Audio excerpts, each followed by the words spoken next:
व्यासपीठावरच्या खाली वा सगळे मागचे.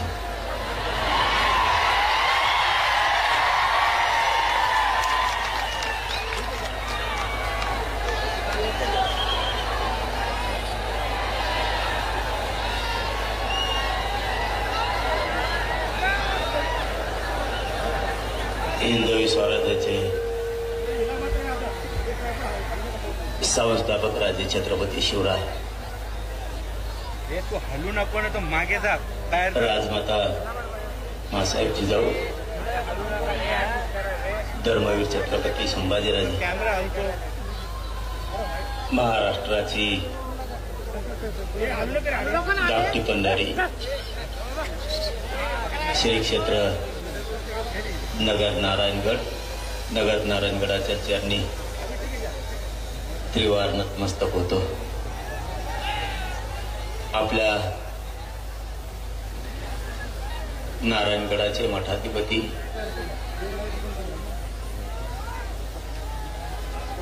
प्रेममूर्ती गुरुवर्य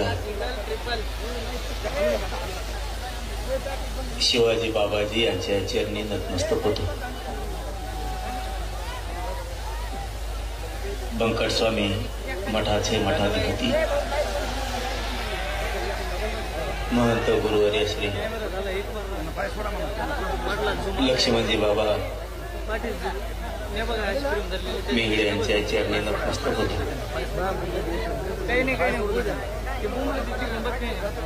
आणि या पवित्र नारायणगडाच्या कुशीत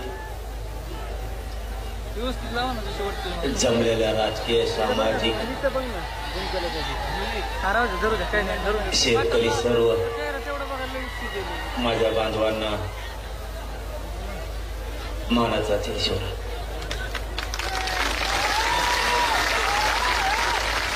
आणि विराट संख्येनं जमलेल्या माझ्या तमाम मराठा बांधवांना माझा मानाचा ईश्वर.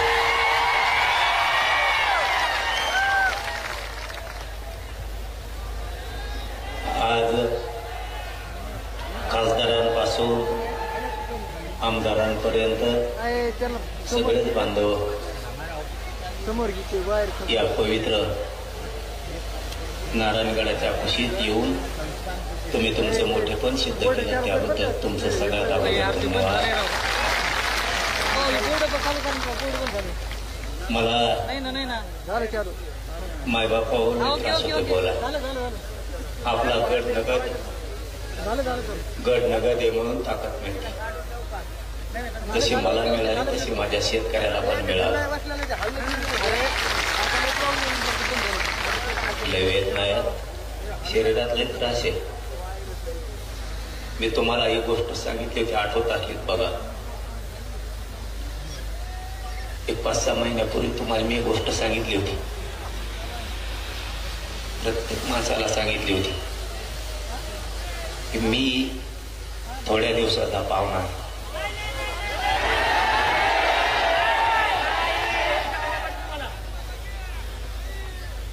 आणि आपण मुंबईला जायची हाक दिली, कारण मी एक गोष्ट तुम्हाला सांगितली होती, शेवटी शरीर आहे, काही सांगता येत नाही. माझ्या गरिबाच्या लेकराचं मला आयुष्याचं कल्याण करू द्या, मुंबईला चला. कारण मी अलीकडल्या कॅमेऱ्यात त्याच वेळेस एक गोष्ट सांगितली होती. पूर्ण झूम केले सर. मी आहे तोपर्यंत माझ्या समाजाच्या लेकराला आरक्षण दिलेलं मला बघायचं. मग कुणी हटवू नका, कुणी माग सरकू नका, अशी संधी पुन्हा सोडू नका, हे मी तुम्हाला सांगितलं होतं. तुम्ही आता साथ दिली तर माझ्या समाजाच्या लेकरा बाळाचं मी आयुष्याचं कल्याण करू शकतो. आणि तुम्ही मुंबईला साथ दिली आणि 75 वर्षात लढाई जिंकलेली मराठ्यांनी, GR घेऊन मराठ्यांनी लढाई जिंकली.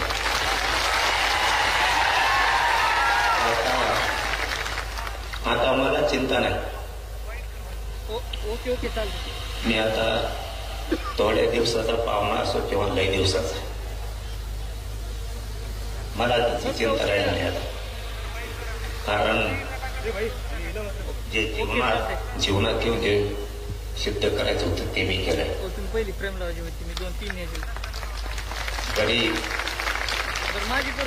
माझी करतो. गरीब मराठा समाज खूप भरपळत होता. तो भरपळताना बघवत नव्हता. मी कधी ओके ओके करतो. नाटक केलं नाही. मी कधी समाजाला खोटं बोललो नाही. हा ओके चालतंय. एक गोष्ट कधी एखाद्या वेळेस 1-2 पावलं माग पुढं सरकलो असं. ओके चालतंय. एखाद्या रतीत चूक झाली पण असं. ओके चालतंय. पण मला दिसत होतं ओके समाज लई तडफडतोय. लेकीवाडी हलू नका कॅमेरा. पोरं बाळ जर मोठे करायचे असले तर शेती बरोबर त्याला अडचणाचा आधार देणं गरजेचं. आणि रात्रंदिवस माझ्या समाजाचा हट्ट होता, इच्छा होती त्याच्या लेकरा बाळाला नोकरीपासून शिक्षणापासून लांब राहायला लागून. त्याने केलेलं कष्ट त्याच्या डोळ्यात एकतात. या 6 करोड मराठ्यांचे लेकर सुखी समाधानी राहावेत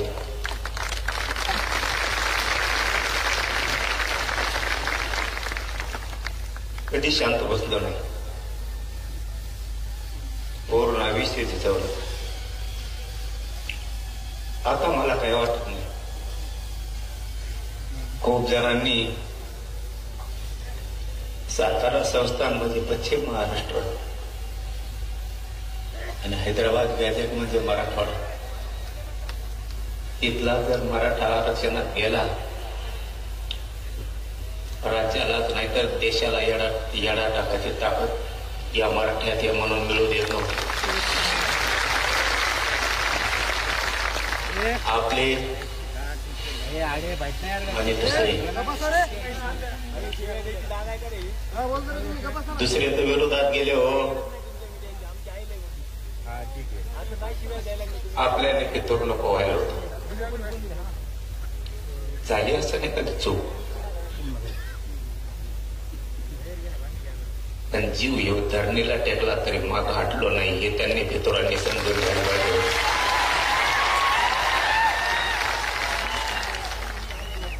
लढणारा मी आहे, लढणारा माझा समाज आहे. तुम्हाला ऐकून तुमच्या रक्ताशी गद्दारी करून जर मी मोठा झालो असतो मग तुम्ही आमची दुरी करायला पाहिजे होती. तुमचं रक्त आमचं असून सुद्धा इतकं भेसळ रक्तासारखं तुम्ही कसं वागला हे मात्र मराठ्याला नाही कळालं. आमच्या सोबत तर नाहीच, पण मिळालंय त्याच्यात सुद्धा समाधान व्यक्त करू देत नाही. तुम्हाला आयुष्यात काय देता नाही आलं. एक सांगू का, 45 वर्षाची लढाई जे काहीच करता नाही आलं याला. पांढरे कपडे घातले आणि मोठ्या गाड्या थिंडले. फक्त टीव्हीवरती बोलले आणि पुस्तकं वाचली. याच्यातच यांनी यांचं मोठेपण आणि मर्दानगी गाजवली. समाजाला यांना काय देता नाही. मी आणि माझ्या गरीब मराठ्यांनी एका वर्षात 58 लाख लोकांना आरक्षण दिलं. 3 कोटी मराठी आरक्षणात आले. मी आणि माझ्या गरीब मराठ्यांनी पुढच्या वर्षात मराठवाड्याचा हैदराबाद गॅजेटियरचा जार घेतला आणि पश्चिम महाराष्ट्राचं सुद्धा गॅजेटियर घेतलं. 2 वर्षात सगळा मराठा आरक्षणात घातला.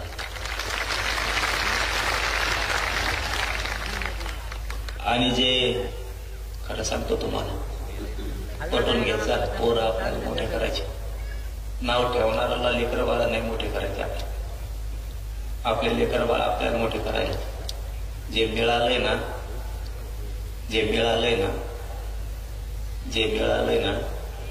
ते पण खूप मिळालं. गावाचे गाव निघायला लागले, राहिलेले निघते. समाधानी राहायचा, ओताळ वागायचं नको, कुणीतरी सांगायचं सगळंच पाहिजे. आपल्याला मग लोक सगळंही मिळून द्यायनात आणि थोडं थोडं पण मिळून द्यायला.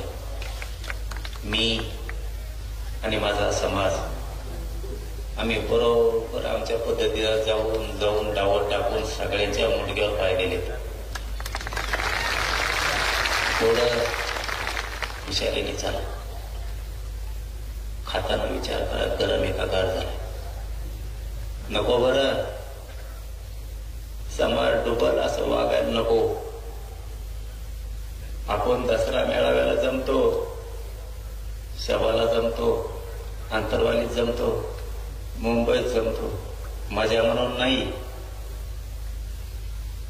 सांगितलेला तुम्ही विचार सांगितलेला मी जपून ठेवायचा आणि मी सांगितलेला तुम्ही जपून ठेवायचा, तरच मोठे होत नाही. तर काय अर्थ नाही.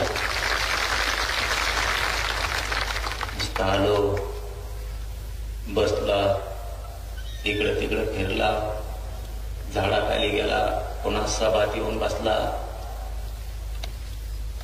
मराठ्यांनी चतुर हुशार व्हायचं, टंगळ मंगळ बंद करायची, बावचाळ्याने वागायचं बंद करायचं, लई समाज पुढे न्यायचा. एक शब्द सांगतो तो आज पक्का घेऊन जायचा इथं. मराठ्यांनी यापुढं शासक बनायचं आणि प्रशासक पण बनायचं.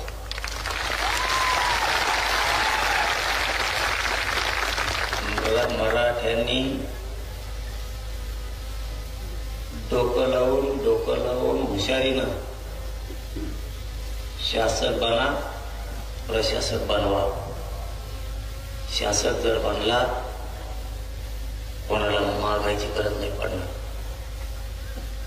शेतात काम करता करता, घरात काम करता करता, व्यवसाय करता करता, शेतीचं काम करताना, नोकऱ्या करताना शासक बनायचं डोक्यात राहते.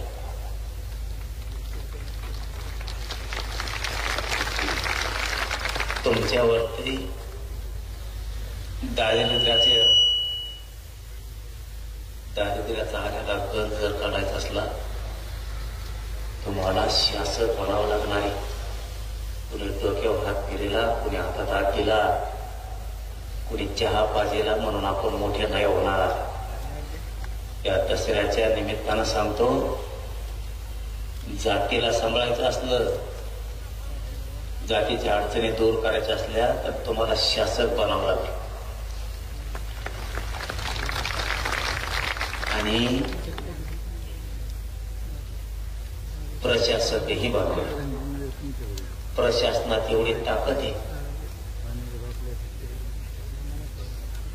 दादा जरी असला तर जोडून प्रशासनासमोर बनावा.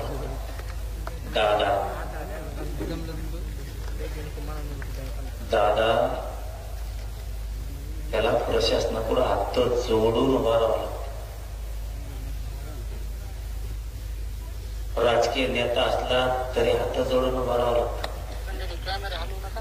गुंडा असला तरी राहावा. 2-3 उदाहरणं सांगतो. तुम्ही जर PSI बनला, त्याला प्रशासन म्हणायचं. तुम्ही तहसीलदार, PSI, SP, कलेक्टर जर बनला, कसलाही दादा तुमच्या पुढे हात जोडून उभा राहील. कसलाही नेता तुमच्या पुढं हात जोडून उभा राहील. समजून घ्या. आज दसऱ्याच्या निमित्तानं तुम्हाला काय सांगतोय, लेकरा बाळांसाठी आयुष्याची शिदुरी आहे. नुसते कष्ट करा, नुसतं पळा, एवढंच करू नका. तुमचं पोरग, तुमची पोरगी PSI झाली, तहसीलदार झाली, कलेक्टर झाली, SP झाली, मोठा वकील झाली, न्यायाधीश झाली, मोठा डॉक्टर झाली, मोठा इंजिनियर झाली, मोठमोठ्या पोस्ट आहेत त्याच्यात अधिकारी झाली. तुमचं पोरग पोरगी CIDत गेली, SITत गेली, SCBत गेलं. प्रत्येक क्षेत्रात जर आपलं लेकरं गेलं ना, तर या गरीब समाजाला बसायला आधार होईना. ऑफिस एखादं बसायला आधार. सगळे बोगस लोक जाऊन बसले तिथं, बोगस आरक्षण घेतलेले, बोगस.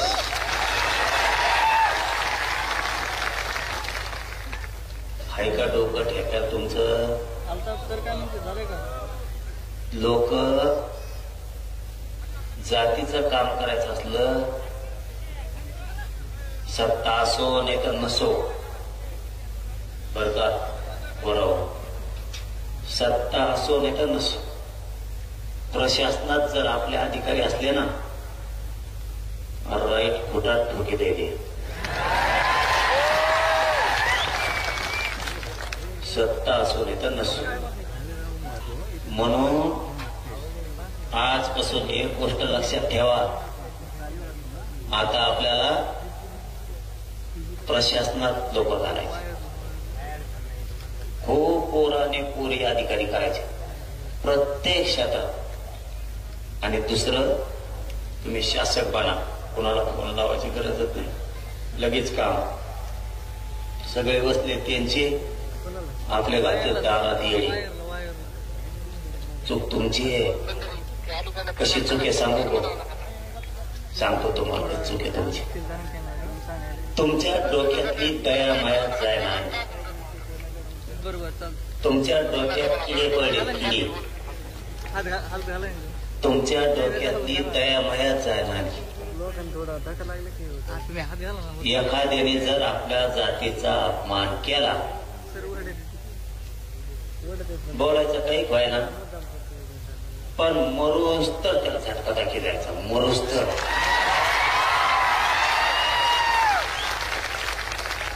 त्याला म्हणायचं जातवान मराठ्यांची अस्सल अवलाद. त्याला वाटलं पाहिजे संगत हिंडत आहे हिमाय घालत.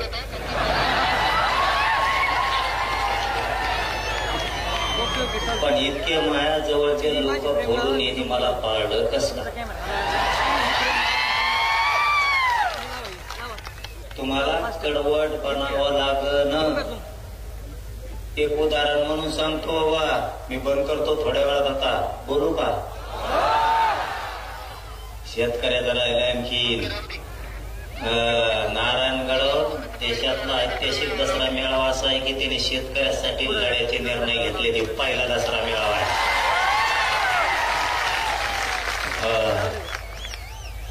तुम्हाला विसरायचं नाही का सांगतो, कारण सांगतो. मला तर ते विषय नाही बोलायचं, पण थोडी चुमक सांगतो विसरायचं कारण. हे काय करते, निवडणुकीच्या आधी थोडा आपल्याला डोची देते आणि डोचेलं की मी तिकडून उत्तर देतो आणि मी उत्तर दिलं की 3 ते 4 महिने गप बसतो.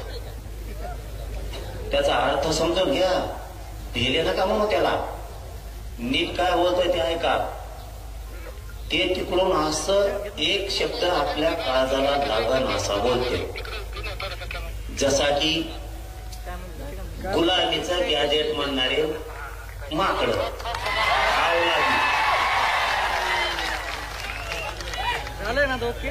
ज्या धिकार अवलादी गुलामीचं गॅजेट म्हणायचं आणि 3-4 महिने गप बसायचं. मी काय सांगतोय नीट ऐका. ते एकटंच नाही, असे जे जे बोलते त्यांच्याबद्दल सांगतो.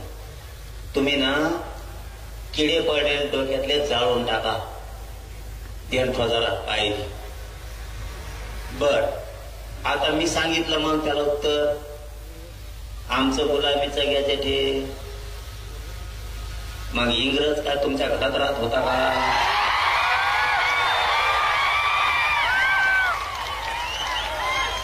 तुमच्या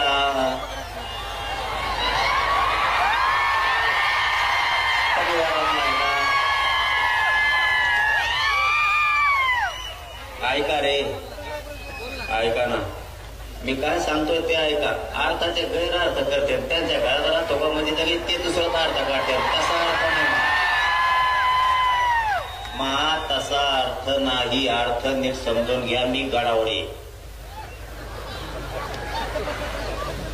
अर्थ नीट समजून घ्या. त्यांनी सांगितलं आमचं गुलामीचं गॅजेट हे. त्या नागतोडीला मी बोललो का? नाही बोललो. कोणाला बोट लावायची गरज आहे का? आणि मग मग मी बोट सुरू केल्यावर त्याच्यासाठी लोकांच्या लेकरा बाळाला तुच्छ लेखायचं नाही. तुम्हाला त्याचा अर्थ कळतो का? गुलामीचं गॅजेट आपल्याला लागू केलं म्हणजे गॅजेट गुलामीचं होतं म्हणजे आपले लेकर सुद्धा गुलाम समजता खरे हराम करो तुम्ही. आमचे जे जे त्या पक्षात काम करतात तिच्या सगळं काम करतात. त्या मराठ्याच्या पायदाशी कोण कोण आहेत? हे मराठ्याच्या पायदाशी हो. तुमची खास पायदाशी आहे ना तुमची. तर तुमच्या पोराला तुमच्या जातीला गुलामीची अवलाद म्हणलंय. करतो का प्रचार? झकमाऱ्या. अरे 10-5 लाखाच्या कामासाठी कवरसाठी तुरे स्वाभिमान जागा ठोरे. तो जातीला घाण बोललं गेलं. घाण. तुझ्या जे जे तिथं त्या पक्षात तिच्या सोबत काम करतात त्यांच्यासाठी सांगतोय. खास तुमच्या अवलाद जर मराठ्याची असली ना आता तर तुमच्या मराठ्याच्या लेकराला गुलाम म्हणलंय. गुलाम. मग आपली जर गुलामीची पैदाशी असं जर त्यांचं म्हणणं आहे तर मराठ्यांनी तिथं कशाला झक मारायला काम करता? तुमचा स्वाभिमान जागा व्हावं द्या ना. अरे गेलं राजकीय करिअर खड्ड्यात गेलं. 10-5 रुपयाचं काम काढी लावीत. असं जातवान मिश्या पिढीनाराची अवलाद आहे. कशाला कोणाच्या पायाखाली काम करता? पायाचा ठोल. आता त्यांनी काय सांगितलं? गुलामीचं गॅजेट कशाला लागू करता? मोगाचा प्रश्न अर्धवट राहिला. तुम्ही तिसरं जोडीत म्हणून सांगतो. मग आता आमचं गुलामीचं गॅजेट हे निजामचं. बर ठीक. मग इंग्रज काय तुमच्या परिवारात राहत होता का घरात राहत होता? त्याचं कारण काय? तुमचा परिवारातला आहे का त्यो? निजाम आमच्या परिवारातला नाही म्हणून गुलामीच.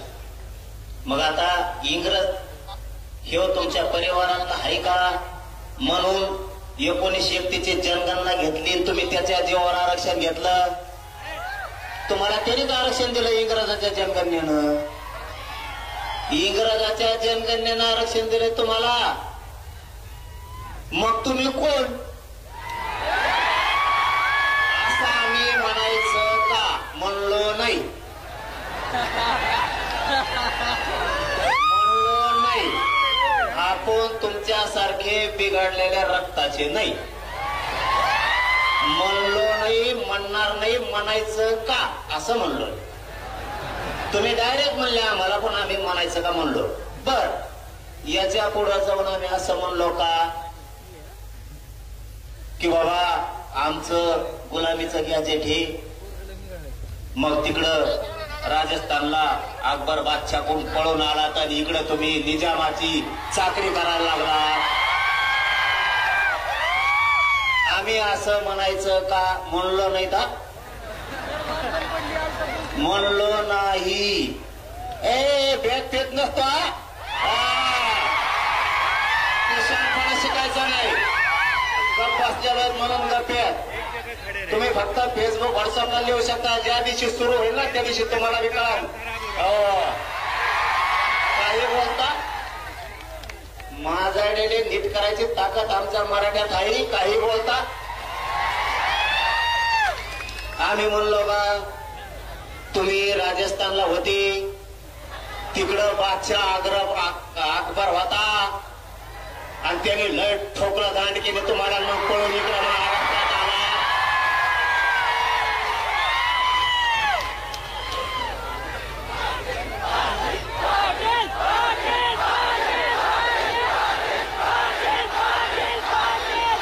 आणि मग तुम्ही निजामाच्या जाणारा संभळणाऱ्या बनलात व्यापारी म्हणून आला तर राज्यकर्ते म्हणलात चला व्हा घरी आम्ही असं म्हणायचं का म्हणलो नाही अरे ग बाई लय बोलतोय तर सगळ्याला मापात राहावा याच्यासाठी झक मारायला मराठ्याने तुम्हाला 30 वर्ष निवडून नाही दिलं याच्यासाठी निवडून दिलं होय 30 वर्ष तुम्ही असे पान उतारे करू आमच्या अवलादीचे आणि आता काय करणार हे सांगतो तुम्हाला नीट ऐका आता मी म्हणलो ते निजामाचं गॅजेट हे निजामाचं गॅजेट गुलामीचं ते म्हणे गुलामीचं गॅजेट आहे मी सांगितलं तुमचं स्वतः इंग्रजाचं आहे तेव्हा गुलामीच होती तेव्हा कुठं स्वातंत्र्य होतं असं बोललो आता तेवढं काळजावर पान म्हणलं बरं का आपल्या तुम्हाला डोके किडे जे पडले म्हणून तुमच्या डोक्यात ते सांगायलो ते किडे मारून टाका लवकर किडे तुमच्या डोक्यातले हे काय करते हळू जीवारी वार करतात आपल्या आणि मी बोललो का 2-3 महिने गप बसते आपल्या लोकांना काय वाटतं माहितीये का जाऊ दे रे चुकलं असं काय होतं बोलताना आता नाही बोलणार इथून पुढं अरे हे बदल मानच नाही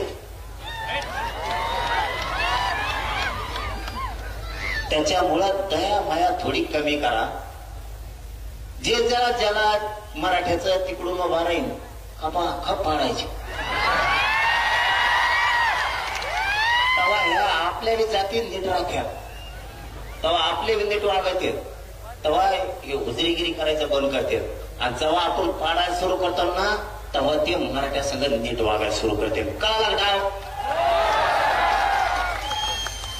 ते आपल्याशी आणि आपल्या लेकरा बाळाला डायरेक्ट म्हणले राव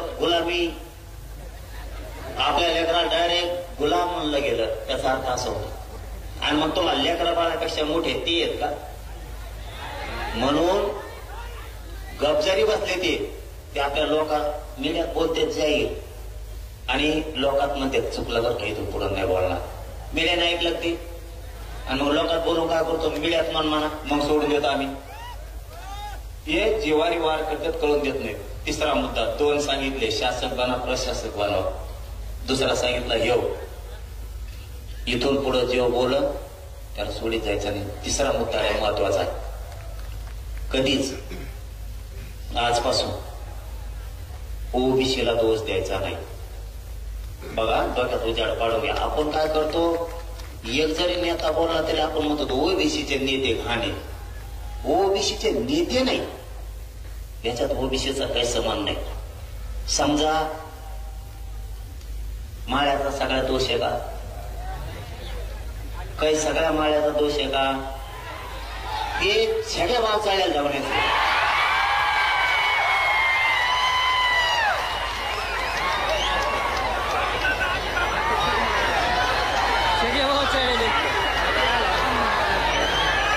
त्याला काय करायचं आता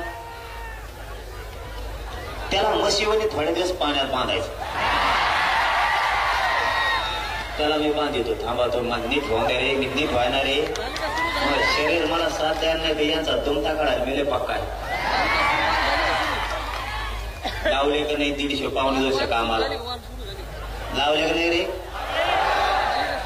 नुसते तज्ञाला घेऊन बसत येत याला काय झालं त्याला काय झालं, ते कसं काय बसलं हे कसं काय बसलं, कुळातच कम घेतले बिगर कुळाचे कम घेतले, सगळं गॅजेटच कम लावलं. मग मराठीत आत गेले. आत नाही का बाहेर तरी कवर तो आहे ना बाहेर तो.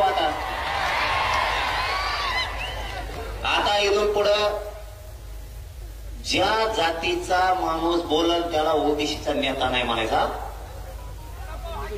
इथून पुढं एक ध्यानात घेतात घडवून जाणाऱ्या प्रत्येक महाराष्ट्रातल्या माणसाने ओबीसीचा नेता बोलला ते काय करताय चाभऱ्यापणा या कशी का आपल्या डोक्यात आले. आमच्या ओबीसीवर अन्याय होतो मग आपण सगळ्या ओबीसीला बोलवतो का नाही. ओबीसीवर अन्याय नाही. याची लाभार्थी थोडी जात आणि ह्यो दोन धरून मागायला जायचं. ओबीसी पुढं बोलायचं नाही. समजा उदाहरणार्थ इथून पुढं आता इथून पुढं लक्षात ठेवा. समजा आता थोड्या माळी आणि थोड्या माळ्याचा नेता छगन भुजबळ. बाकीच्या नेत्याने काही केलं, बाकीच्या माळ्याने काही केलं का आपलं उगाच सगळ्यांची विरोध आपण. छगन भुजबळ आणि त्याचे लाभार्थी माळी तेवढीच जात, बाकीच्या माळी आपली. धनगराचा नेता आपल्या विरोधात बोलला. धनगराचा नेता आपल्या विरोधात बोलला. समजत आहे तुम्हाला मी काय बोलतोय. धनगराचा नेता आपल्या विरोधात बोलला. सगळ्या धनगराचा सन्मान नाही. ते थोडं ते 10-5 त्याचे धनगराचे लाभार्थी आणि त्यो बाकीच्या धनगराला देणं घेणं नाही. त्यामुळे इथून पुढं जो जातीचा बोलल ना त्याला त्याच्या जातीत तोलायचा. आता ओबीसीत तोलायचं नाही. म्हणजे बाकीच्या ओबीसीचा बिचारे लवार कुंभार ढोवार काजी असते धोबी परी नावी जेवढे या लवकरच उगाच गव्हासाठी किडे लागणंच काम नाही. आणि सगळ्या ओबीसीचा फायदा 2-3 घेते ही एक लक्षात ठेवा. एक आता चौथा मुद्दा सांगतो. आपल्याला 7-8 दिवसापूर्वी विखे पाटील साहेबांचा फोन आला आणि त्यांनी सांगितलं की बाबा तुम्ही दसऱ्याला आंदोलन डिक्लेअर करणार हैदराबादच्या गॅजेटसाठी आणि सातारा संस्थांसाठी. मी नारायणगडातल्या सगळ्या बांधवाच्या साक्षीनं सांगतो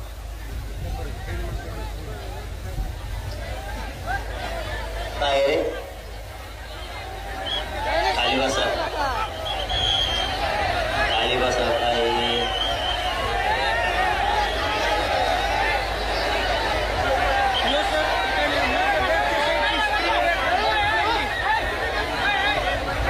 काय रे करायचं सुरू शांततेनं ऐका. एक 15-20 मिनिटात सगळं उरकून घेऊ आपण. 15-20 मिनिटात सगळं उरकून घेऊ. शांत राहा. लय महत्वाचे विषय. आणि मग विखे पाटील साहेबांचा फोन आला. शांत बसता का नाही तर मला सांगा काय मी नीट करू शकतो. आणि दुसऱ्याचा जर असला तर घरात जाऊन नीट करू शकतो.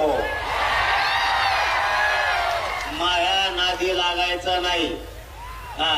तुम्ही 12चे तर आम्ही 14चे. त्या भानगडीत पडायचं नाही. शांत राहून द्यायचं. मराठ्याचा असल टाकली फिटली असली चलून दे थोडंफार. पण दुसऱ्याचं जर कोणी असं ना वळवळ करत असं ना घरात घुसवून हाणायची ताकद आहे. घरात घुसवा. लय सहन केला भाऊ. लय लोकांनी त्रास सहन केला. 75 वर्ष माया मराठ्याच्या. तुला काय सांगावं. कसल्याने यायचं आमच्या आईला घोडा लावून जायचं. बासरे त्याच्यासाठी जेवण नाही. तुमच्या हातात जे आहे ना तितकं धारदार आमच्या सुद्धा हातात आहे. तुमची जशी भाषा तसं आमची वागायची तयारी आहे. तुम्ही आमच्या लेकीबाळीला जगू देणार. तुम्ही आमच्या पोराला जगून देणार. तुम्ही आम्हाला आरक्षण घेऊ देणार. नोकऱ्या खाऊन देणार. माझला का दादागिऱ्या करून दादागिरी तुम्हाला वाटतं तुम्हाला दादागिरी आमच्या दादागिरी नाही. आमच्या तुमच्या ताकद आमच्या टंगडीला घेऊन दगडा आपटायची तयारी. ते बाकीचे नाटक फक्त शिकायचे नाही. मला वाटतं नको, समाज मोठा आहे, मागा लागला आखडणार नाही, म्हणून मी आपला गप गप गप गप घेतोय. हे गोळगोळ इतड भर मुठभर नाही तर, आणि गोळ गोळ गोळ गोळ गोळ गोळ नाही ना आम्ही जाऊ द्या म्हणतो. आपला एखादा डोका जरी फुटला तरी आपण म्हणतो जाऊ द्या. त्यांना वाटलं भेट येत नाही. भाऊ फुटाण्याला सुद्धा सापडायचं नाही तुम्ही फुटाण्याला. मला उगाच जे काही बोलायचं ते बोलायला लावू नका. विषय चालला, विखे पाटील साहेबाचा फोन आला. त्यांनी सांगितलं पाटील दसरा तुम्ही म्हणला दसऱ्याला ये. मला संडासच लागल्यावर झाले. मुंबईत गेल्यापासून असा धाक पडलाय. अर्ध मंत्रालय मुंबईच्या बाहेर गेलत. मी बळत बळत बळत धाडस लावून कॅबिनेटदारच्या हातात हे आणि त्यो त्या कॅबिनेटना काढलेला. कुठला जार काढताना कॅबिनेटला काढावं लागतं.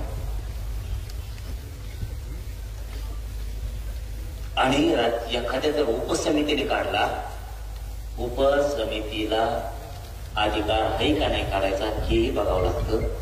जर उपसमितीला एखादा जार काढायचा अधिकार आहे तर ते कॅबिनेट असायला लागते. उपसमिती सगळे कॅबिनेट आहेत. त्यामुळं विखे पाटील साहेबांनी सांगितलं पाटील गावागावातल्या समित्या नियमांच्या राहिल्या, थोडं शिबिर पण घ्यायचे राहिले, त्यांना सविस्तर सांगायचं काही अधिकाऱ्याच्या लक्षात येत काहीच येत नाही. म्हणलं ठीक आहे, खरं सांगा फक्त. म्हणलं मी माया मराठा नारायणगडावर बोलत. ते म्हणले फक्त अतिवृष्टी JR प्रमाणे मराठ्यांना आरक्षण दिलं जाईल. ठीक आहे म्हणलं, मग म्हणू का मीडियात? ते म्हणले मान. माझं असं म्हणणं आहे, आपण आता डिक्लेअर करणार होतो तर टाकू. महिना 15 दिवस जमन का? म्हणले ते गॅजेट प्रमाण देतो. आणि तुम्हाला काम सांगतो आता. कुंकड हिंडा तरी आयला माय आता चालल्या नाही रे. तुम्ही कुठं हिंडा तरी कुठं चालले? काय याची नुकती केली तिकडं काय वास यायला तुला? बाबानी नगद इथं नगद नारायणगडावर नगद ये बोलता यायला लागलं मला. मला चालता उठता येत नव्हतं. संभाजीनगर पासून डोळ्यात धारा होत्या माहीत थोडी असतात. इथं लय शक्ती अपार बाबा. इथं सोपं नाही. इथं जर खोटं केलं ना कार्यक्रम होतो हो माणसाचा. इथं नगद ये, इथं लई येडेव करीत जाऊ नका. माय हात जोडून तुम्हाला विनंती आहे. गड म्हणला असं आपण म्हणायचं, हा बाबा तसंच नगद आहे नगद. आणि आपली प्रतिष्ठान आपली इज्जत आपणच वाढायची रे भावाओ. आपल्या गडाची इज्जत आपणच वाढायची. रुसायचं नाही, फुगायचं नाही. रुसलं तरी बाबाकडे यायचं, सांगायचं मी तुमच्या रुसलो. मग तुमचं पटलंच नाही, बाबाजवळ पायावर जायचं, बाबा सांगायचं मी रुसलो. आणि बाहेर जाताना म्हणायचं रुसा सोडून दिला. सोडून दिलं म्हणायचं मी दाटून रुसलो होतो. उची वागायचं शिका. वागावं लागल. सांगतो तुम्हाला, गॅजेटियर प्रमाणे द्यायला तयार आहे असं त्यांनी सांगितलं. पण तुम्हाला एक काम सांगतो तेवढं का. महाराष्ट्रात सारखे आडनाव असणारे लोक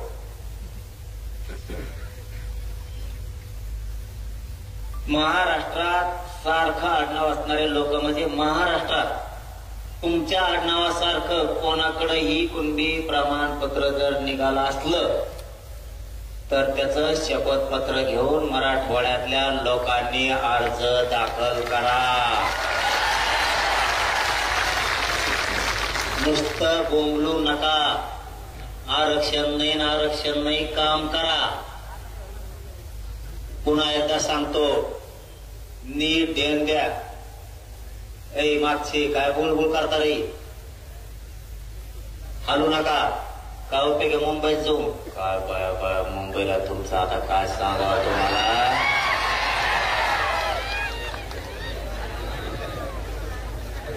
तुमच्यासारखं आडनाव असणारे,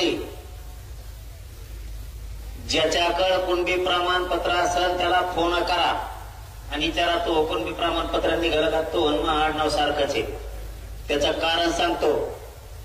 तुमचं आडनाव जसं आहे तसंच ज्याच्याकडे महाराष्ट्रात कुणबी प्रमाणपत्र असेल ती तुमची भावकी आहे. 1 2 तुमचे त्याचे नातेसंबंध आहे. 3 तुमचं आणि त्याचं कुळ एक आहेत ना ठेप्यावर सगळे. अर्ज गवा करता रे, नुसते म्हणता आरक्षण नाही अर्जच करेना. मला दिवाळी दिवस सगळ्यांनी अर्ज केलेले पाहिजे आणि जर त्यांनी नाही दिलं तुम्ही अंतरवली द्या. सांगा इथं माया आडनावासारख्या माणसाचं प्रमाणपत्र होतं, त्याच्या नामची भावकी आहे, त्याचं नामचं कुळ आहे, त्याच्या नातेसंबंधित पण अधिकाऱ्यांनी दिलं नाही. मी जाणून तेव्हा अधिकारी जा. प्रतिज्ञा पत्र लिहून घेताना हेच तर महत्वाचं काय उपयोग आहे. प्रतिज्ञा पत्र लिहून घेताना ज्या माणसाकडं कुणबी प्रमाणपत्र आहे तुमच्या आडनावासारखं त्याचं कोण प्रतिज्ञापत्र लिहून घ्या की हा म्हणजे कुणबी प्रमाणपत्र ज्याच्याकडे त्याने लिहून द्यायचं.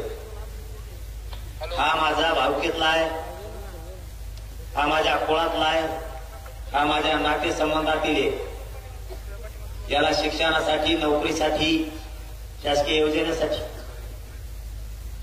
माझ्या कुणबी प्रमाणपत्राच्या आधारे याला कुणबी प्रमाणपत्र देण्यात यावं. कारण तो तुमच्या भावकीतला झाला, कुळातला झाला, नात्यातला झाला. चांगलं आणखीन दुसरा कोणाकोण विचारून सुद्धा प्रतिज्ञापत्र चांगलं करून घ्यायचं आणि अर्ज सादर करायचे. स्थानिक चौकशी अहवाल प्रत्येक सेतू केंद्रावर. गरीब लोक समजून घ्या, गरीबाला काय करावं कळाना. स्थानिक चौकशी अहवाल म्हणून एक अर्ज आहे सेतू केंद्रावर, तो काढून आणायचा. त्याच्यावर जे कागदपत्र आहेत ते सगळे कागदपत्र जमा करायचे. ते कागद घेऊन तहसीलदारकडे जायचे आणि तहसीलदारला सांगायचं महा कुणबी जात प्रमाणपत्र निघण्याचा अर्ज भरून घे. तो म्हणून कागदपत्र आधी अर्ज देतो आणि कागदपत्र घेऊन ये. त्यामुळे अर्ज देतो नाही, कागदपत्र घेऊन आलोय, अर्ज भरून घे आणि प्रमाणपत्र दी. कळाला आता मोकळं. आता ह्यो मुद्दा क्लिअर झाला. आता राहिला मुद्दा शेतकऱ्याचा. माझं सरकारला जाहीरपणानं सांगतो. 1 मराठवाड्यात आणि मराठवाड्याच्या लगतच्या जिल्ह्यात ओला दुष्काळ जाहीर करा. त्याशिवाय माघार नाही. हे काम करायचंय दिवाळीच्या आत. सरकारनं हे काम दिवाळीच्या आत करायचंय. दुष्काळ, ओला दुष्काळ जाहीर करायचा. 1 70,000 रुपये शेतकऱ्यांना हेक्टरी भरपाई द्यायची कॅश. पिकं जळाले ना पाण्याने 70,000 रुपये हेक्टरी कॅश द्यायची. मुद्दे झाले 2 म्हणून जरा बोलतो ते करतो. त्यामुळे तुम्ही मुद्दे ध्यानात ठेवा. आता तुम्ही समजायचं आता मात्र शेतकऱ्यांची खरी फाईट सुरू झाली. आता समजायचं तुमच्या पदरात पडलं, आरक्षण पडलंच नाही आणि मी म्हणलेलं हे पडलंच म्हणून समजायचं. फक्त आता तुम्ही नीट डोकं लावून ऐकायचं आणि वेळ द्यायचा. वेळ देणार का? पहिला मुद्दा सांगितला दुष्काळ ओला जाहीर करायचा दिवाळीच्या आत. दिवाळीच्या आत 70,000 रुपये हेक्टरी द्यायचे. कोणाला? शेतकऱ्याला पण सरसकट. कोणाला? ज्यांचे शेत वाहून गेले नाही त्यांना.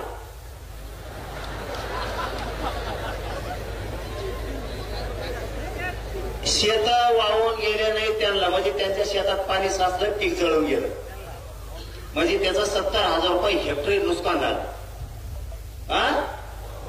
आता राहिला दुसरा, ज्याच्या नदीच्या शेजारचे वावर होऊन गेले आणि पीक होऊन गेलं, त्याला 1,30,000 रुपये भरपाई द्यायची.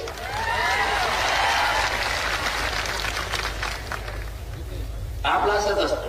तज्ञ नाही ना, अभ्यासक नाही, कोण नाही. त्या अभ्यासक भांगार सगळ्या दुनियाचे कुंकड काही सांगायचं तर आपल्या हिशोबाने बरं गरीबाला मिळत. तज्ञ नको ना, अभ्यासक नको, तिकडं पुस्तकं नालीत वाचित बस मला वड्यात. ज्याचं शेत वाहून गेलं आणि पीक पण त्याच्या बरोबर गेलं, त्याला 1,30,000 रुपये द्यायचे. हे झाले 2 काम. आणि तिसरं काम, ज्याचे जनावर वाहून गेले, ज्याचा कांदा वाहून गेला, त्याची सोयाबीन वाहून गेली, त्याची बाजरीचे खळे होणार होते वाहून गेले, त्याचे सोनं वाहून गेलं, त्याचं धान्य वाहून गेलं, यांना शेतकरी सांगत तसा पंचनामा करून 100% भरपाई द्यायची.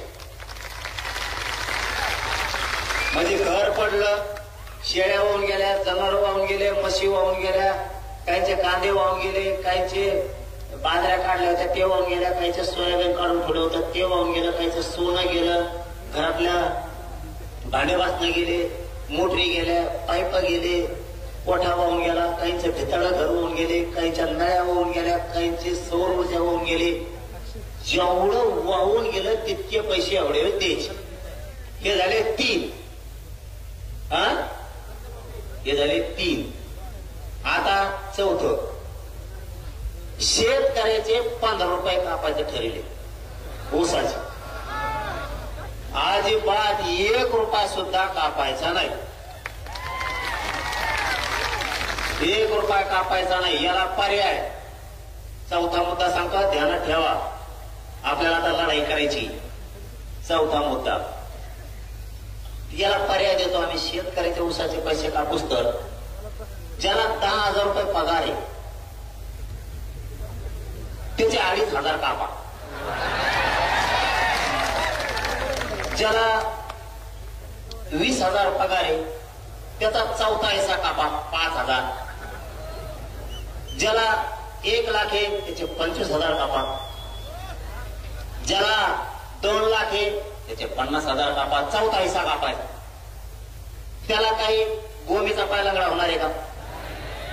पगार फुकटात हे वावर कुठंतरी हडपिलेला असेल, नोकरी म्हणल्यावर कुठंतरी आला तिकडं सापडीला असेल, त्याच्यामुळं हे कापा. कमीत कमी 4-5 लाख अधिकारी असतील नोकऱ्यावाले सगळे. 10 लाख. या 10 लाखातच जवळपास 1,000 कोटी रुपये जमा होते. एक प्रत्येक राजकीय पक्षाकडे हे करायचा. सरकारला सांगतो, मुख्यमंत्र्याला सांगतो, हो ते पैसे कापायचे नाही, ते नोकऱ्यावाल्याचे पुरेचे पैसे कापा. टोटल 1,000 रुपये ठेवू नका. त्याचे 1/4 हिस्सा कापून टाका, शेतकऱ्याला वाटा. इकडे शेतकऱ्यात कुठं का बाळतो, त्याचे 5-8 खायची येळ आली, तू कुठं खातो रे? ते जमणार नाही. 1 एकर भर ऊस लावायचा, त्याच्यात तुला 15 रुपये द्यायचे. तो जर गाडी लागली काय तिकडे, आणि तो कोणाचा टायरच 1 लाखाचं आहे गाडीच. ही केवढं ती गाडी. दुसरा मुद्दा, एका पक्षाकडे 1,000 लोक आहेत मराठ्यावर. निवडणुकीच्या दिवशी म्हणतात 500 कोटी ती नाही देतोय, कंपनी बंद पाडी. आता रोग आला का सरकारला? जेवढे व्यावसायिक उद्योगपती येतं, राजकीय लोक येतं, खासदार आमदार येतं, मंत्री येतात, यांच्याकडे प्रॉपर्टी 1,000 कोटीचे आहेत ना. 1 एकर ऊसावाल्याचे 15 रुपये कापी तू कशाला? आता देवेंद्र फडणवीसची प्रॉपर्टी कमी असेल ना, कापीवर आरबी दान शेतकऱ्याला. अजित पवारची कमी का? अजित पवार तिकडे काढी लागली का? त्याचे कापी हो. शिंदे साहेबांकडे काही रोग आलाय का? त्यांची कापी हो प्रॉपर्टी. उद्धव ठाकरेकडे काही कमी पडलं का? त्यांचं कापी हो. शरद पवारकडे पुरी काळीच लागली का? त्यांची कापी हो. काँग्रेसचे येत नाना पटोले, सोनिया गांधी, इंदिरा गांधी, किंवा कोणता गाव लाल भडक गांधी, दुसरा कोणता आहे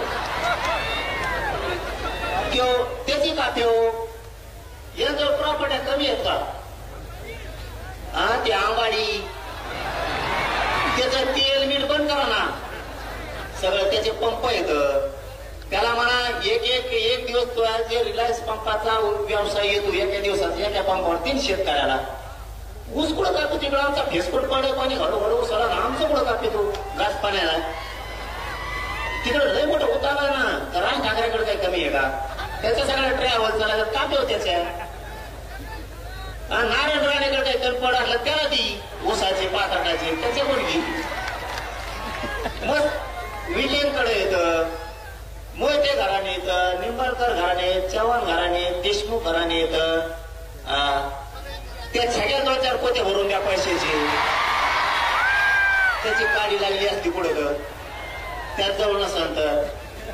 इकडे निजामी गॅजेट म्हणणारे यांच्याकडे काही असल्याचा बघा. बोलायला तर लय उतू येतं तोंड तवाच. इकडे ती म्हणा थोडी. आणखी कोण असले तर ते वगळटी वार एक तो काँग्रेसचा त्याच्याकडे काही असले तर बघा. ते 56 पुळे त्याच्याकडे काही पैसे असते. तरी ते कुठ्याची कंपनी तर बंद पाडली. 200 कोटी दिले नाही म्हणून त्याला निवडणुकीला. असे करा ना गोळा. अंबानी कोण करा, टाटा कोण करा, त्यो आणखी कोण त्यो नाही का टपोरा कोण आहे ते शिंदे साहेबाचे आमदार पळून घेऊन गेले ते टपोर.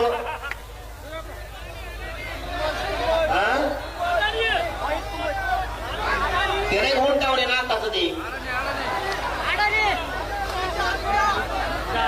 कंबोडा काय नावन कुंकोण आल्यात पायदशी. त्याच्याकडे मार माझा पैसा आहे. काढा नाही कंबोडा का काय कोण काढून शिंदे साहेबाची सीट घेऊन पळून गेला हो कंबोडा. इतकं पुरं विमानात बसतो तर काढा त्या बाहेर इतकं उच्च. हे आमच्या शेतकऱ्या लोक तर ह्या किती कंपन्या येतात. टाटा आहे ते लय येतात. आता बजाजवाले येतं. आणखी मारण्याचे आलेत ना त्यांचे कोण घ्या ना. हे जमतं का निवडणुकीच्या टायमाला पैसे घ्यायला उद्योगपती खूप. हिऱ्याचे माणिक मोत्याचे व्यापारी येतं. आमचे जैन मारणी येतं. मजबूत आला ते हमेशा कवा शिराज वाटत लोकांना एवढं पैसे वाटा म्हणा. आहो पटेल गेलाच उधार घ्यायला झाक मारायला. पाटील पाटला दिलं 5-5 जणांना उधार घेऊन बोकांडी टाकलं त्या मारल्याने आमच्या याचा सगळं 3 रुपये शाकडा. आपला म्हणतो तू 5 होता रे 3 दिले. तो थोडा आणलं पाहिजे. 3 दिले. तुम्ही कवा डोकं सुधारणार आहे तुमचं कवाने. आता तो मुसलमान हिरो पण ती टीव्ही नाही घेऊन ते नंबर 1 ला आहे पैशाला तर जगात. खान शाहरुख खान तो देशात नंबरला 1 ला. 3 म्हणा इकडे जरा. हे नाही का जमत मुख्यमंत्र्याला. इतके हिरो येत यांच्या गाड्या लोक सांगत येत या काय कधी 12 कोटीची गाडी. आपण लोकांच्या गाडीत बसलो तर तेव्हा त्याने आलिशान गाडी घेतली. तो तुतार आणला पाहिजे. आलिशान घेतली. त्याच्या गाडीत बसवणार म्हणा आलिशान गाडी घेतली काय त्याच्यासाठी ज्यांना टाकलं मला पैपेवा लागला रिक्षा. यांच्याकडे जर इतकं आहे हे समजून घ्या. हे विनोद नाहीये. इतके मोठमोठ्या लोक त्यांजवळ कंपन्यात यांना यांच्याकडून सगळे पैसे वसूल करा. 1000 लोक सगळ्या पक्षाकडे 1000 लोक 1 कोटी घेतले तर 1000 कोटी रुपये जमा होते एका दिवसात. मुख्यमंत्र्याला जमत नाही करायला शेतकऱ्याला द्यायला. हे झाला मुद्दा क्लिअर. एक सांगितलं ओला दुष्काळ पगार काय देते ते एका दिवसात. आपलं तर आपल्याला द्यायला लागेल. हे आपल्याला द्यायला. मुख्यमंत्री देवस्थानाला पैसे मागते. देवस्थान 1 कोटीची मदत करते.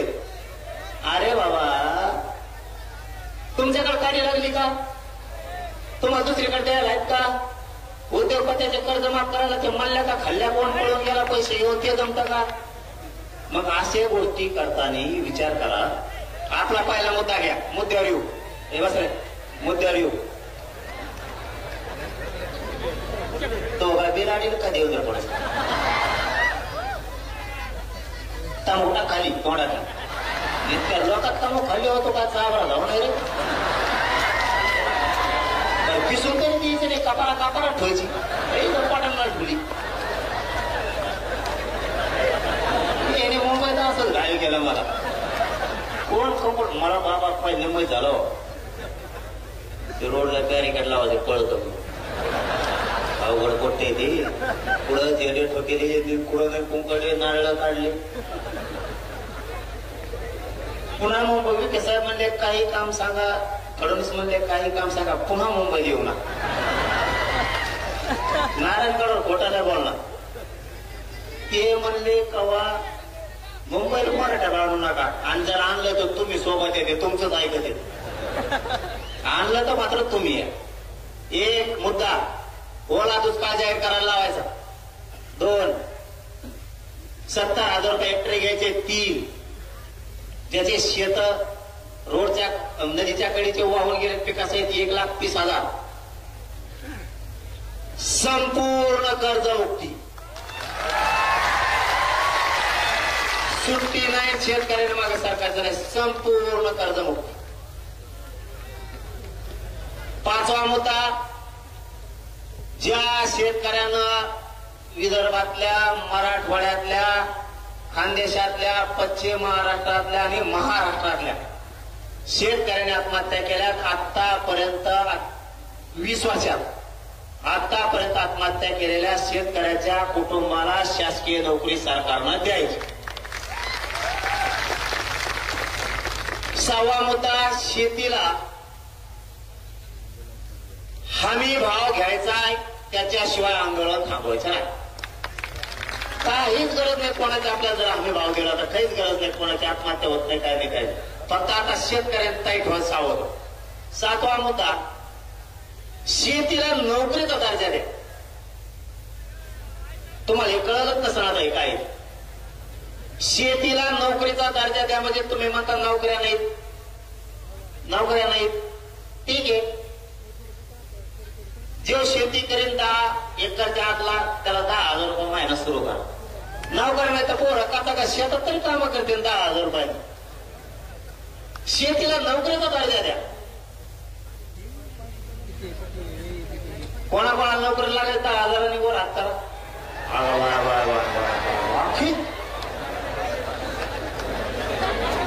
मग आहे का नाही चांगली मागणी आपली? शेतीला तुम्ही म्हणता नोकऱ्या नाहीत, शेती कशी देन? पोरं नाक तरी लागल पोराला. शेतात काम करायचं त्या पगारामुळं. पोरं शेतात काम करणं, पोरं वावरही करायला लागले. आणि 7वा मुद्दा, शेत इकायचे नाही. शेत कोणी इकायचे नाही. आता हे जर दिवाळीपर्यंत केलं नाही, आता सांगितलेले 7 मुद्दे सरकारनं जर केले नाही, त्यात काही राहिला का आणखी? आणि 3 ट्रिगर. 8वा मुद्दा, पीक विम्याला यांनी 3 ट्रिगर बसवले, ते ट्रिगर उठवायचे. पीक विमा सगळा द्यायचा. हे जर दिवाळीपर्यंत केलं नाही तर आपण एक काम करू. महाराष्ट्रातले सगळे शेतकरी एक तर धाराशिव जिल्हा किंवा बीड जिल्ह्याच्या बाउंड्रीवरती बैठकीला बोलू, किंवा जालना जिल्हा, संभाजीनगर, जळगाव, बुलढाण्याच्या मधी बाउंड्रीवर जर पुढे जागा असेल तर तिथं महाराष्ट्रातले सगळे बैठकीला बोलू, किंवा मग अहिल्यानगर, सोलापूर किंवा बीड जिल्ह्याच्या बाउंड्रीवरती एखादं गाव शोधून तिथं बैठकीला शेतकरी बोलू आणि किती तारखेला आंदोलन सुरू करायचं हे सांग. आधी बैठक घेऊ आणि नंतर आंदोलन सुरू करू. शेतकऱ्याला न्याय दिवस तर मागं हटायचं नाही. आणि 15 ते 1 महिन्याचा वेळ आपण सरकारला पुन्हा गॅजेटसाठी देतोय, त्याच्यानंतर नाही.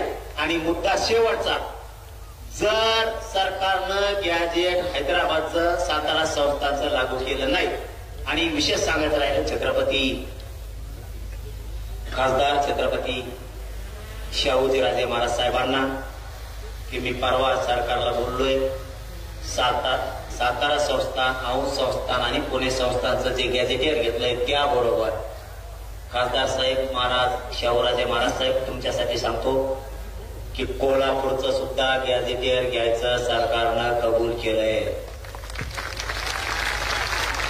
जर सरकारनं मराठवाड्यातल्या सगळ्या मराठ्यांना दिवाळीपर्यंत आरक्षणात नाही घातलं आणि आजपासून दिवाळीपर्यंत म्हणजे 1 महिनाभर किमान जर शेतकऱ्यांचे प्रश्न मार्गी नाही लावले तर जिल्हा परिषदला सरकारचं एकही सीट शेतकऱ्यांनी निवडून येऊ द्यायचं नाही. याला जोडून दुसरा मुद्दा, शेतकऱ्यांच्या मागण्या दिवाळीपर्यंत मान्य केल्या नाही तर सरकारनं जिल्हा परिषद नगर परिषद निवडणुका घ्यायच्या नाही, नसता बॅलेट आमच्या गावात आम्ही लावून देणार नाही. महाराष्ट्रातल्या सगळ्या शेतकऱ्यांची कर्जमुक्ती केल्याशिवाय, ओला दुष्काळ जाहीर केल्याशिवाय, त्याला मागल 100% त्याचं नुकसान भरपाई दिल्याशिवाय, पीक विमा दिल्याशिवाय आम्ही निवडणुकीची तारीख घोषित करून देणार नाही. तर तुम्ही जर केली तर मंत्र्यांना महाराष्ट्रात सभा घेऊ द्यायची नाही. ठरलं का? आणि गॅजेटचं सुद्धा सुविधा लागल, काळजी करू नका. गॅजेटचं सुविधा लागल, 100% गॅजेटचं सोयीला लागणार नसता महाराष्ट्रात नेत्याला फिरून देणार नाहीत आपण. त्याची काळजी करू नका. फक्त सगळ्यांनी अर्ज करा आणि दिल्लीला पण जायचंय, काळजी करू नका. दिल्लीला येणार का तुम्ही सगळे? पण सांगतो तारीख दमान तुम्हाला, थांबा थोडं. आधी या 2 गॅजेटच्या अंमलबजावणी होत्या, सातारा संस्थान आहे पश्चिम महाराष्ट्राचे. आणि सगळ्यांना विजयादशमीच्या खूप खूप शुभेच्छा देतो. तुम्हाला दमानी गावाकडे जा, मला दवाखान्यात जायचंय, त्याच्यामुळं सगळ्यांनी दमाने जा रे बाबा. एक जेवाने राहा, एक विचार फुटून देऊ नका, एकमेकाला साथ द्या. जातीला कुठं अडचण आली, जातीच्या मदतीला उभा राहत जा, सुखादुखात जा. शेतकऱ्याच्या मदतीला धान्य कपडा घेऊन जा, तेल मीठ घेऊन जा, त्यांना पीठ मीठ घेऊन जा, त्यांच्याकडे तळायला लाईट नाही ती घेऊन जा. तुम्हाला कपडे देता आले कपडे द्या, हाताला पांघरायचं द्या, एखादा गोणी बाजरी ज्वारी देता आली तर द्या. तुम्हाला जे जे सहकार्य करता येईल, बिस्किट पुडा देता आला तर शेतकऱ्याला द्या. जात बघू नका, या जातीचा आहे त्याला मी देत नाही असं म्हणू नका. ज्याच्यावर पावसाचं संकट आलंय त्याला सगळ्यांना तुम्ही धान्य द्या, त्याच्यात जात बघू नका. आपल्याला विरोध केला असला तरी पण त्याला माणुसकी जपा, माणुसकी दाखवा. म्हणू नका येणे आरक्षणाला विरोध केला, याला मी देणार नाही. आपण शेतकऱ्यात जात बघू नका, सगळ्याच्या मदतीला धावून जा. आणि कुणी आपल्याला किती नाव ठेवलं तरी एक गोष्ट लक्षात ठेवा, सातारा संस्थानची आणि मराठवाड्यातल्या सगळ्या मराठी आरक्षणात जाऊस तर कोणाला बोलू नका. तुमचा अपमान केला तरी सहन करा, तुम्हाला शिव्या दिल्या तरी सहन करा, सांगितलेला शब्द ध्यानात ठेवा. शांत राहा. जे लय वचवच करताय मराठवाडा आणि पश्चिम महाराष्ट्र आरक्षणात गेल्यावर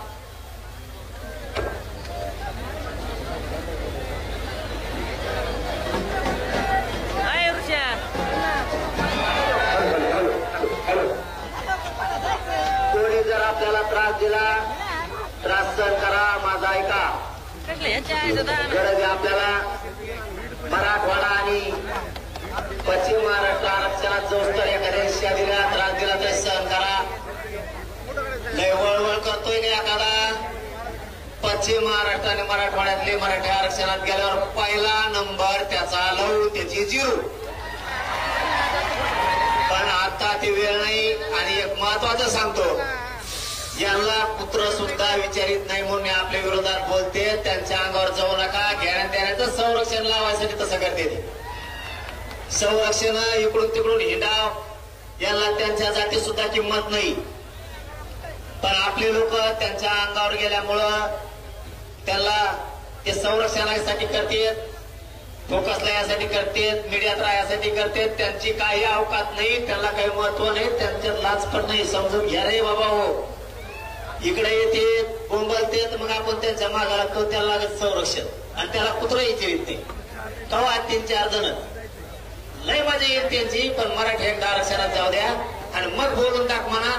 त्याला रोड सुद्धा नाही पाळता येणार. असं करू आपण, पण दम धरा, थोडे दिवस दम धरा. कोणाला काय बोलू नका, उत्तर देऊ नका, मीडियात देऊ नका, प्रत्यक्ष देऊ नका, कोणाला त्रास पण देऊ नका. ते मुद्दाम करतायत मीडियात राहण्यासाठी आणि संरक्षण लागायसाठी. आणि तुम्ही फक्त शांततेत घ्या आणि कोणावरही विश्वास ठेवू नका. आपण गरिबांनीच आपल्या गरीबावर विश्वास ठेवायचा आणि गरिबांनीच लढाई जिंकायची. तुम्हाला लई मोठा करायचं मला, की मी तुम्हाला लई मोठा करणार आहे. तुम्हाला आणखी गरीब मराठ्याला सत्तेत घालायचंय मला, सत्तेत.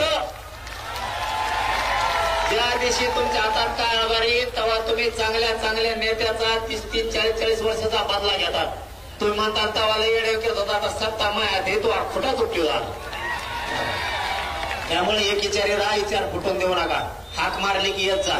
मला आता दवाखान्यात जायचंय. धन्यवाद. तुम्हाला खूप खूप शुभेच्छा. जय शिवराय. धन्यवाद. यानंतर राष्ट्रगीतासाठी उभा राहा. एक पुस्तकाचं प्रकाशन झाल्याचे अर्थ होत आहे आणि लगेच दादांवर संघर्ष नावाचं पुस्तक